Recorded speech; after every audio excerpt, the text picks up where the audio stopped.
Hello. I just received my copy of The Last Vikings, the Swedish army at Klisów 7802 and Fraustadt 7006.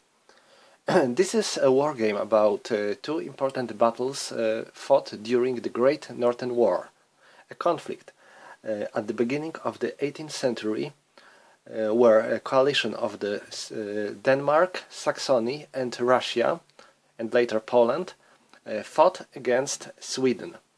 This conflict is important because of some cases. First, it was the end of Sweden as a military superpower in Europe. Even if Sweden won a lot of battles during this war, the last battle of this war, a Battle of Poltava, meant the end of Sweden as the military power. Second, it was the end of Poland as the military power as well. Maybe not a superpower, because Poland as superpower lost its position in the 17th century, but even so, at the beginning of the 18th century, it was still a big and quite strong country. This war ended it completely, leaving Poland in complete ruin and its military strength as well. Finally, it was a down of Russia as a European power. Later, Russia was a country which was far on the east, and not much was paid of attention on Russia. But after this war, Russia starts to be an important player on the European board.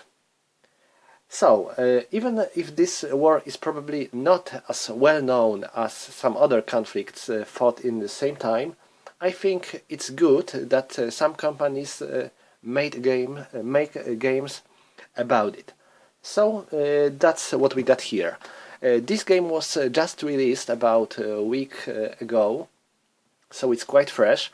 It was released in both Polish and English languages. If you want to get an English copy of this game, you have just ask publisher about English edition, and you will get a game with English rulebooks.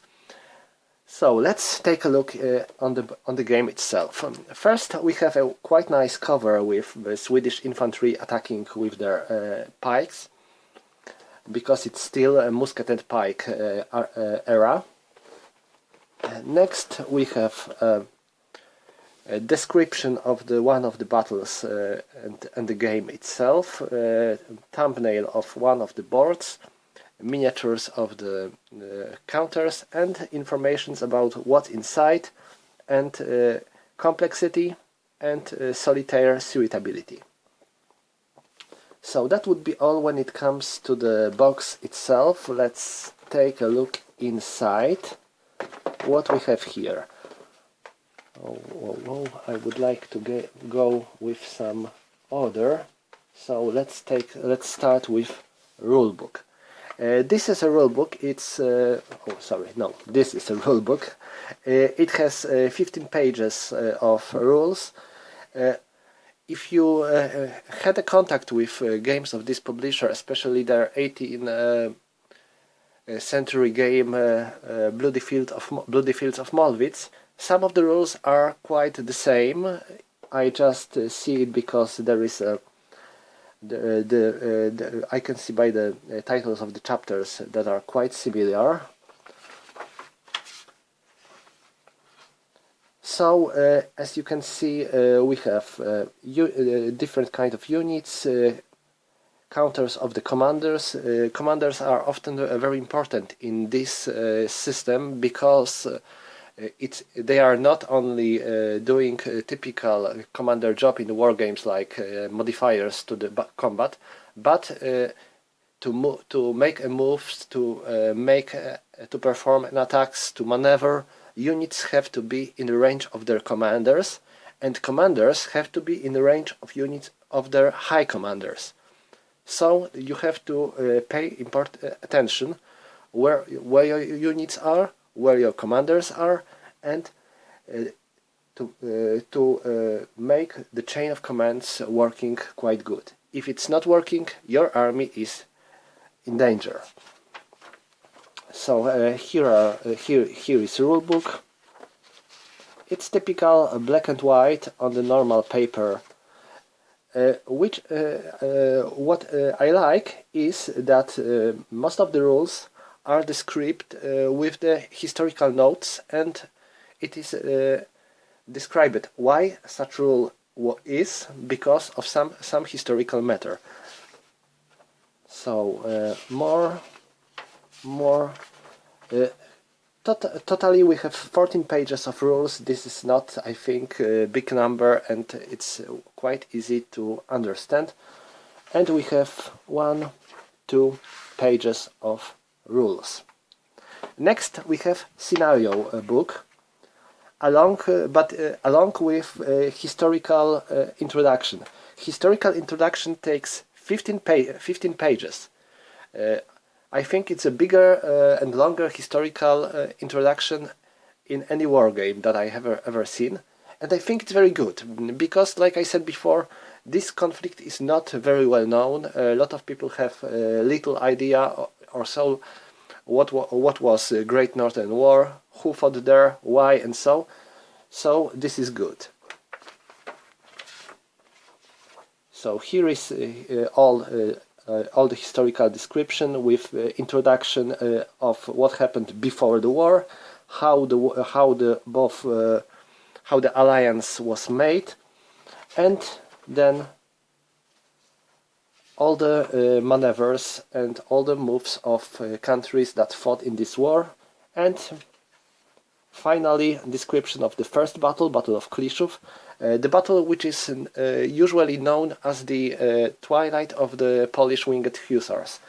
It wasn't the last battle where winged hussars fought, but it was last big battle where winged hussars won, and notable because of their loss. Finally, more historical description. Finally, the second battle described in this game, Battle of Fraustadt, in the Poland known as Battle of Wschowa.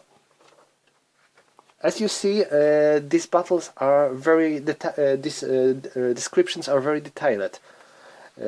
Everything, every moment of the battle is shown. So this is quite good if you wanna play these battles next. Finally, we have scenarios. Introductory scenario seems like something really short. Battle of Kliszów historical scenario with all the historical rules about this particular battle. Two hypothetical scenarios for the Battle of Kliszów. First, with the full use of the Polish army that retreat from the battle, or maybe leave would be better word, because Poles literally left the battlefield. They decided they don't wanna be there, and they leave. So in this scenario, this hypothetical scenario, you can use all the Polish army without any limits. And here we have another hypothetical scenario where Polish army is not on the battlefield at all. And finally, last, fifth scenario about the Battle of Fraustadt.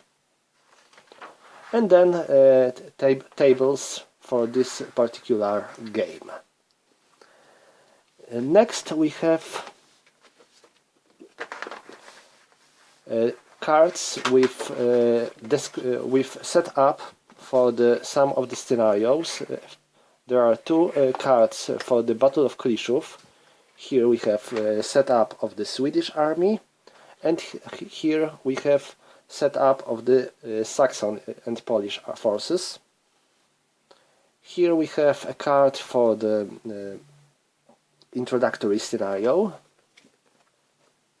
and here is another card for the introductory scenario. There is no such a card for the Battle of Fraustadt, but you will see why soon. Here we have board. Board is two-sided. One side is for Battle of Kliszów and one side is for Battle of Fraustadt. And on the Battle of Fraustadt board, setup is placed on the board itself. which is quite good. I think you have everything on board, you don't have to check any other things. The board is a medium size. I don't think it's very big, it's not very small too. Also, on the Battle of Fraustadt board, you have all the setup described on the board. As you see on the color, it's pretty white blue, because this battle was fought at February. It was typical winter battle where none of the sides even planned to fight this battle, but it was fought, and it was a great victory of the Swedish army. Here we have other side of this game, of this board, with setup of the Swedish army here. And on the other side of the board we have Battle of Kliszów board.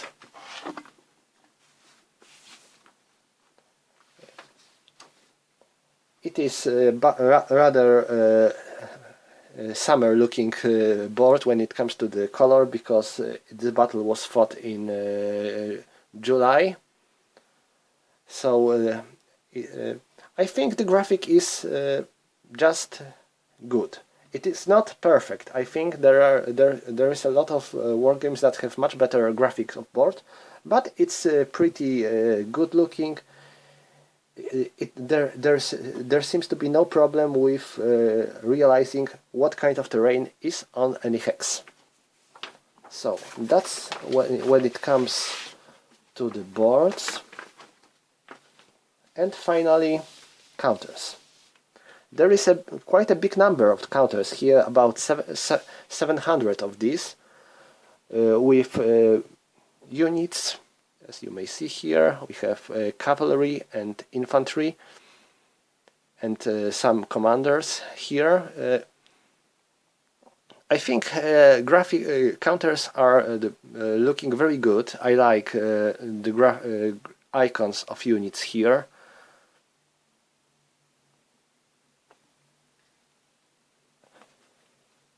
Here we have some other counters along with some markers.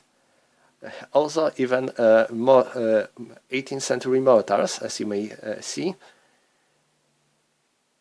Here are copies for winged hussars, I assume. One more counter sheet. One more. Here are mostly markers for morale, and more morale markers. As you can see, some of these already fell from the sheet. When I get this game, it was probably because of the during the transport, because Polish Post is well known of their, well, not quite a good care of the things they transport. I tend to get such loose counters most of the times when I get the game with Polish Post Office.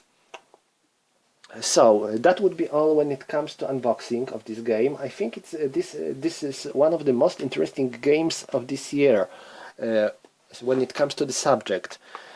As you know, most of the war games touches conflicts that are better known, while Great Northern War is not a conflict that gets a lot of attention among war games makers. Not a big number of games about this conflict was released, and even if there are some, most of these focused on the Battle of Poltava, which was probably best known battle of this war. But in this game you can get two important yet less known battles. In the Battle of Kliszów, players control forces of Poland and Saxony fighting against the Swedish army, and in the Battle of Fraustadt, player controls Russian and Saxony army against Swedish army as well. So that would be all when it comes to unboxing. I'm gonna check out this game and play some of the scenarios as soon as I'll get some time. And I hope I will be able to record some more materials about this game, especially about gameplay. So that's all for now. Thank you for watching.